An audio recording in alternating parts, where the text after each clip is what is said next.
পৃথিবীতে ফেরার ঠিক কয়েকদিন আগে আন্তর্জাতিক মহাকাশ স্টেশন থেকে বিরল অরোরা বা মেরুজ্যোতির অসাধারণ দৃশ্য ধারণ করেছেন জাপান এরোস্পেস এক্সপ্লোরেশন এজেন্সির নভোচারী কিমিয়া ইউই। সূর্যের চার্জযুক্ত কণার প্রভাবে সৃষ্ট এই আলোকছটা ধীরে ধীরে পৃথিবীর আকাশ জুড়ে বিস্তৃত হয়। বাদামি সবুজ থেকে উজ্জ্বল গোলাপি রঙে রূপ নিতে থাকা আলো এক অপার্থিব দৃশ্যের সৃষ্টি করে।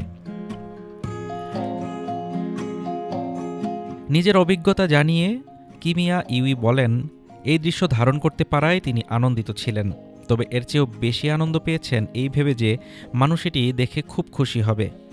এই অনুভূতি তাকে ভেতরে ভেতরে হাসিয়েছে। কিমিয়া ইউই স্পেসএক্সের ক্রু 11 মিশনের সদস্য। নির্ধারিত সূচি অনুযায়ী এই মিশন বুধবার আন্তর্জাতিক মহাকাশ স্টেশন ত্যাগ করবে এবং বৃহস্পতিবার পৃথিবীতে অবতরণের কথা রয়েছে। বিশেষজ্ঞদের মতে সূর্য থেকে নির্গত চার্জযুক্ত কণা ঘণ্টায় প্রায় 7 কোটি 20 লাখ কিলোমিটার বেগে পৃথিবীর বায়ুমণ্ডলের উপরের স্তরের গ্যাসের সঙ্গে সংঘর্ষে লিপ্ত হলে এই অরোরা সৃষ্টি হয়। এতে আকাশ জুড়ে এক ধরনের মুকুটের মতো আলোকবৃত্ত তৈরি হয়, যা মহাকাশ থেকে আরও স্পষ্টভাবে দৃশ্যমান হয়। Desk report, Dhaka today.